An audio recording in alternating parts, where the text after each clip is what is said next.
Right, settle in royal cookie crumbs, because we're about to spill the tea on why King Charles just gave his fancy royal train the boot.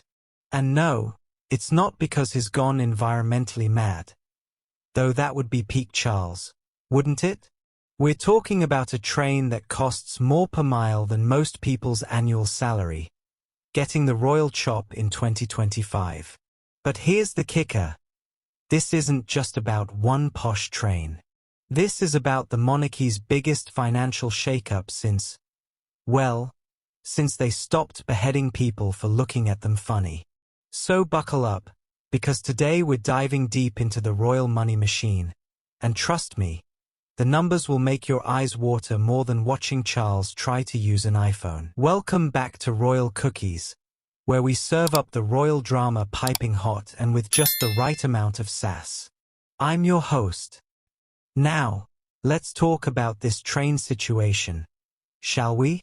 King Charles has just announced that the royal train, that rolling palace on wheels that's been carting royals around since the 1970s, is getting retired faster than a corgi at Crufts. This isn't just any train, people. We're talking about 9 carriages of pure royal indulgence.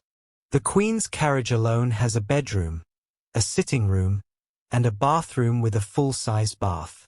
Because apparently, regular train toilets aren't good enough for royal bottoms. But here's where it gets juicy. This train has been costing the taxpayer approximately £20,000 per journey.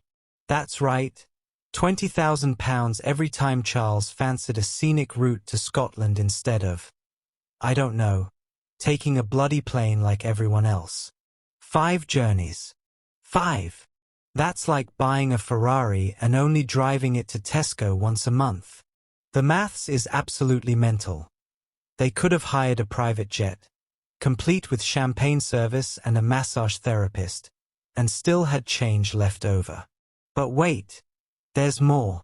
Because apparently, this train retirement is just the tip of the iceberg in what palace insiders are calling Operation Tighten the Belt.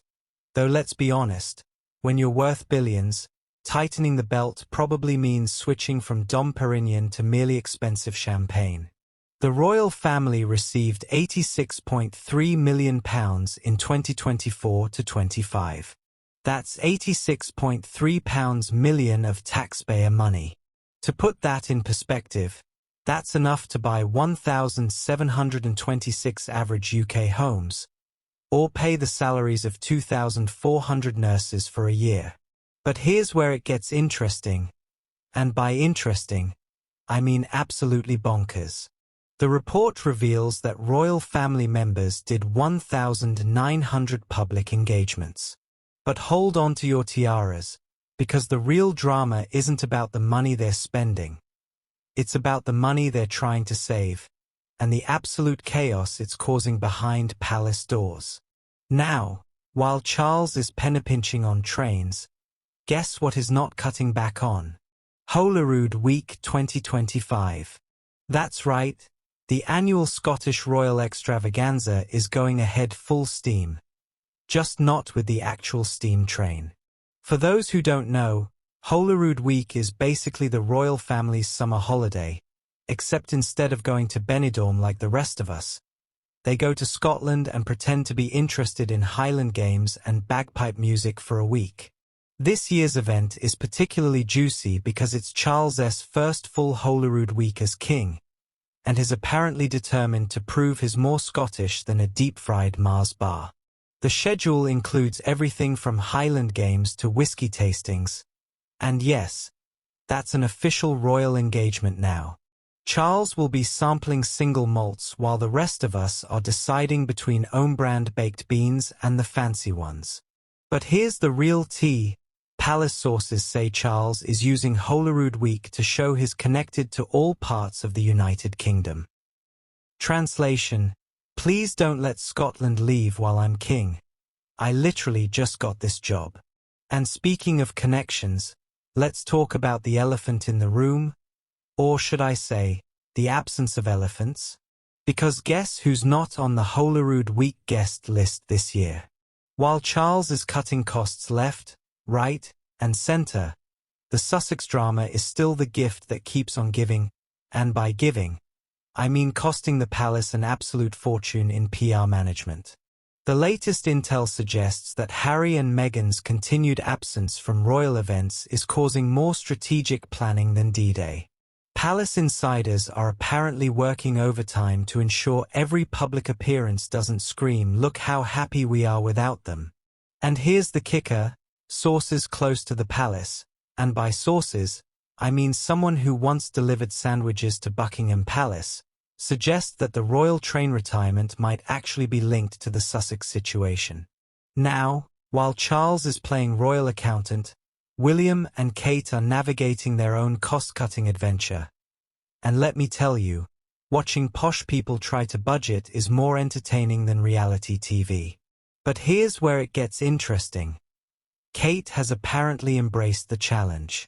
Sources say she's been creatively repurposing her wardrobe, which in royal speak means wearing the same £3,000 dress twice instead of buying a new one.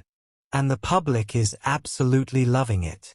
Every time Kate rewears an outfit, the internet goes mental with praise. It's like watching a billionaire discover coupons. Technically admirable. The Cambridge kids are apparently getting in on the action too. George, Charlotte, and Louis are reportedly having budget-conscious birthday parties, which probably means the cake only costs £500 instead of £2,000. But while the Cambridges are playing house with their budgets, the real question everyone's asking is, what does this all mean for the future of the monarchy? And buckle up, because this is where things get really interesting.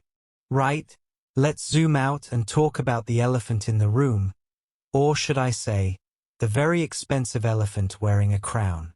This is about the monarchy's survival strategy in an era where people are choosing between heating and eating while watching their tax money fund royal train rides. Recent polling shows that 62% of Britons think the royal family should fund themselves entirely. That's a majority, people. And when you're an institution that depends on public approval, those numbers should be more concerning than finding a typo in your Christmas card. But here's the fascinating part. This could actually work. The public loves a good redemption story, and royal family learns to budget has serious Netflix potential. Drop your thoughts in the comments below. I want to know if you're Team Sophie or if you think I'm seeing green where there's just good fashion sense. If you're obsessed with royal strategy and environmental impact like I am, make sure you're subscribed to Royal Cookies because we're serving up the most sustainable royal content on YouTube. And remember, in a world full of fast fashion and royal scandals, sometimes the most revolutionary thing you can do is wear your values on your sleeve, preferably in a gorgeous shade of green. Sophie's proving that environmental activism isn't just about what you do, it's about who you become. Until next time, keep munching on those eco-friendly royal cookies.